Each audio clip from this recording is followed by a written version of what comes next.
This week, MCHS hosts the annual MTI Expo. we celebrate September's Staff Member of the Month. We get a new perspective with leadership in action. The Ren team meets to make some big decisions. We explore everything the Library Media Center has to offer. And Warriors hit the high notes at the Fall Choir Concert. All that and more on the Warrior Weekly.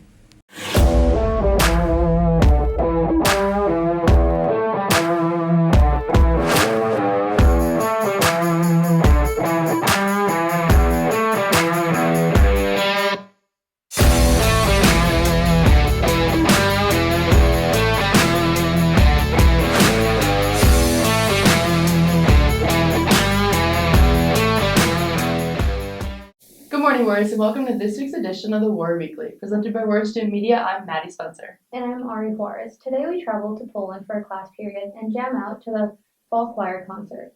But first, each year MCHS hosts the MTI Expo, where students have the opportunity to talk with businesses in the technical and medical fields. Warrior Student Media has the story. Last Wednesday, McHenry hosted its annual Manufacturing, Trade, and Industry Expo in the Center for Science, Industry, and Technology. The expo provides students an opportunity to be exposed to career options they may be interested in the future. I think it's important to attend the expo because the more students are aware of what's happening in our local industry and what they're exposed to, the better connections they can make to the schooling that they're currently getting, both in my classes and others, and the other core classes that they are learning from. Many different companies and corporations sent representatives to speak to students and families to inform them about opportunities in their future career fields. This is a great way for them to really understand and know that there's other options other than college even, and what really is out there. The trades are extremely important, and there's so many different types of manufacturing represented here. It's not just one industry, it's many industries come together and make one big. So it's important for them to learn all the different types too, because knowledge is power. Okay, so we are a junior high and high school robotics team, 7th through 12th graders. And what we do is we compete competitively, just like a basketball team would or a baseball team would. We have a regular play season, and then we have a tournament season. I think that the MTI Expo just helps us as a team connect with the other businesses in the area and maybe help spark our interest in different engineering fields. While the expo has been an annual event for decades, this is the first year medicine-related corporations have been included. Representatives from ATEC Ambulance, Northwestern Medicine, and MCC were present.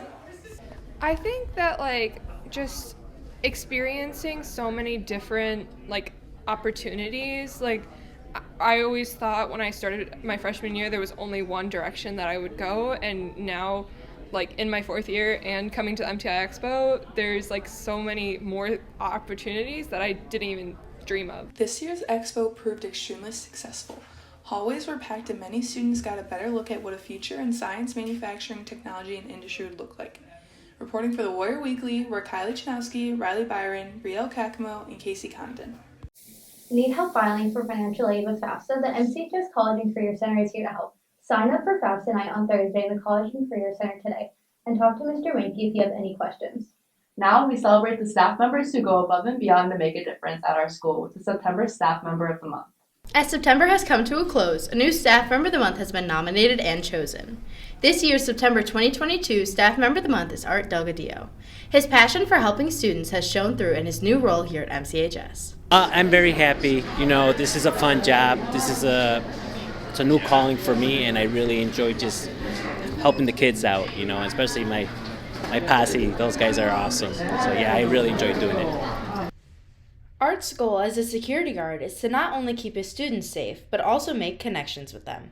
The heart and how he loves kids and students, I think that ultimately that's just is his highest priority, is just making sure that they're safe physically, but I think he also does a good job of keeping them safe, emotionally. And not only the security team, but the students here at MCHS help keep the school safe and have a fun environment.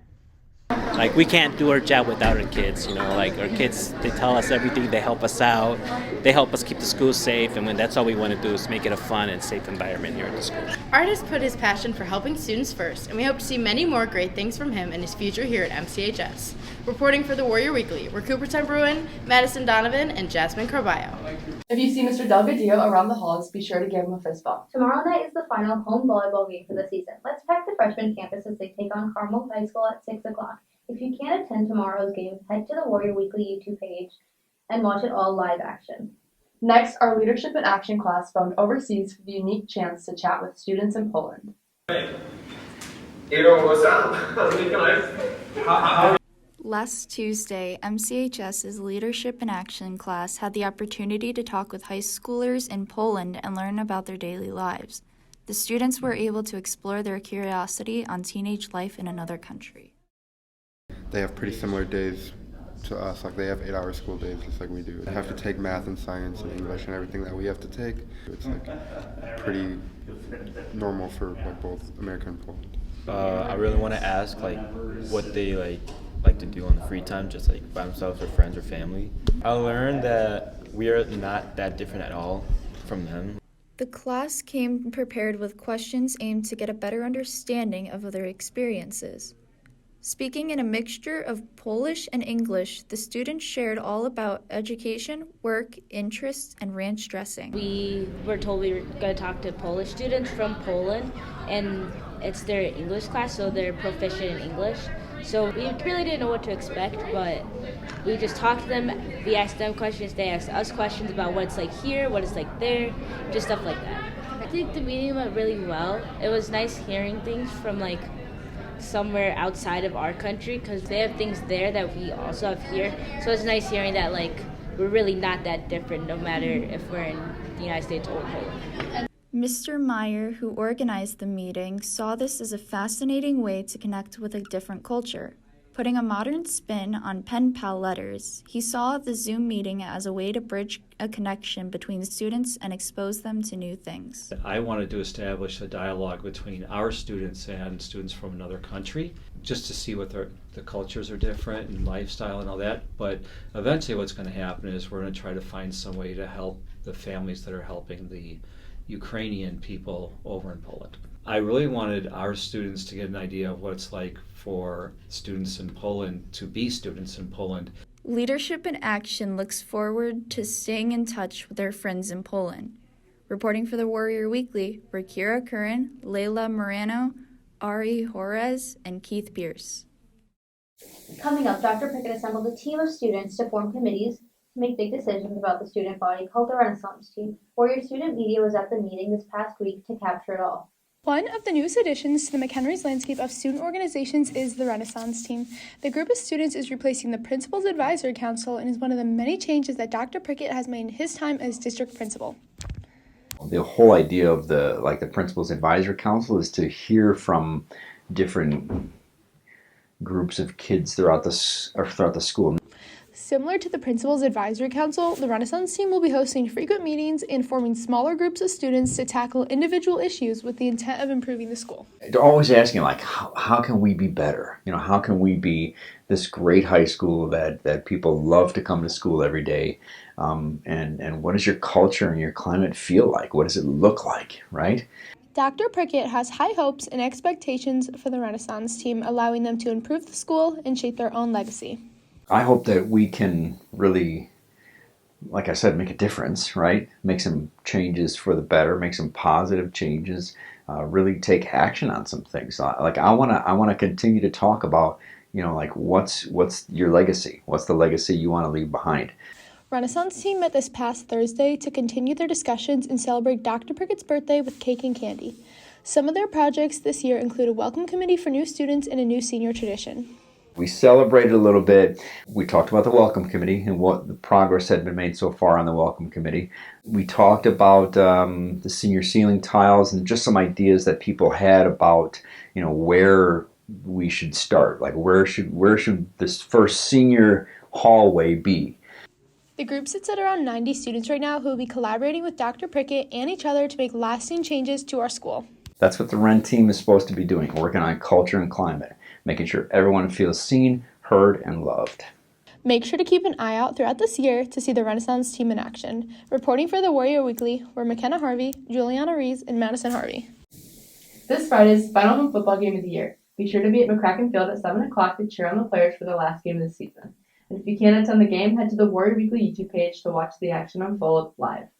Next, the Library Media Center is open to students all day long. Many students are unaware of what exactly happens there. Warrior Student Media steps into the library to find out. MCHS Library or Media Center is a quiet place where students can go to get work done or even have a change of scenery. With many books and resources to check out, as well as a lounge area, the Media Center is an essential place for MCHS students. Media specialist Cheryl Myers explains why the Media Center is vital to students' lives. I think the library is essential. It's a hub, I believe, for the school. We have digital products there, we have the written materials, we have just a lot of different things for students to use. I think that's why we're called the Media Center now instead of the library, because we're kind of, like I said, the media hub of the school. Students come in during their free hours or lunch periods to use the resources provided in the library, such as separate rooms. We have 2 rooms that they can check out, sign up to use. We have a recording room that has a green screen that they can use, and we also have a student conference room. If they need to work on a group project, they can reserve that room and come and use that as well. These rooms can be rented by signing up for a time at the center desk. The library also provides a quiet place for students to study or catch up on their work.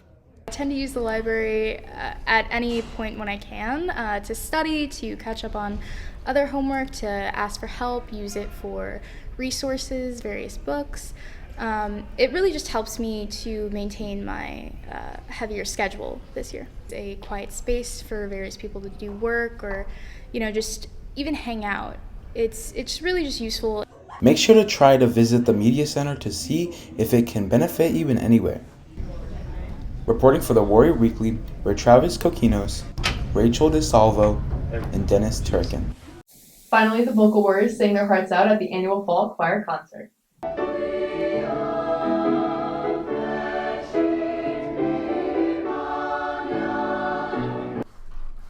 On Thursday, October 13th, Mr. Derek Galvicius and all McHenry High School choirs took to the stage for the first of 4 quarter concerts. Well, for every concert, the goal is to figure out where we are chronologically in the choral world. So quarter 1 is all the classical music, the stuff that was written hundreds of years ago that we'll call legitimate choir music. Second quarter is all holiday stuff. Third quarter is contemporary choral lit, so people who are still alive but are legit composers. And then fourth quarter is pops. So stuff you're hearing streaming, stuff that's on the radio. The students choose all that music. So chronologically, that's how the year goes. As the autumn concert approached, various emotions filled the air as everyone looked forward to something new the performance would bring. Preparation challenges for this concert are a lot easier than they were in the years past. During COVID, we lost a lot of people. Trying to do choir digitally was a mess, but we made it through. So now the challenges here are getting back to how big the program used to be, and we are making huge strides. And then in terms of right now, the fall is always tough because people are getting sick or like allergies are firing off. But overall, the challenges have been minimal. I'm really excited for this concert tonight. My freshmen are having their first concert with me as their conductor, so they're excited and freaking out a little bit. Cadet choir, they have grown by leaps and bounds just to unify their sound, so they're very nervous, but they're also excited and proud. Concert choir are singing some really difficult pieces and very exciting, famous pieces like O Fortuna, so they're just excited. And then for surround sound, we're doing 25 minutes of a piece in Latin. It's college level all the way, and they're memorized and they're nailing it. So I'm just excited to be able to get the front row seat as their conductor. The songs performed have been in preparation for quite some time, as much practice was needed to pull these pieces off. And as the concert creeped closer, choir members shared what they were most excited for. We started right at the beginning of the year. We didn't take any time off at all. We started the first day of school. I am looking forward to hearing how these actually sound in the auditorium because we did O Fortuna our freshman year, but our choir was a lot bigger that year. So with a smaller choir, I'm wondering how it's going to sound. My favorite part was hearing the freshmen sing because I've never heard the freshman choir sing, and they are really good. I honestly have to agree with him. The freshmen were really good. After such an amazing first quarter performance, students can't wait for the next 3 and many more years to come. Reporting for the Warrior Weekly, we are Cole Amelsey, Ethan Bailey, and Matthew Colino. That's all for today's show. Be sure to follow the Warrior Weekly on all social media platforms, including Twitter, Insta, and TikTok. For Art Warriors and all of Warrior Student Media, I'm Maddie Spencer. Have a great week, Warriors.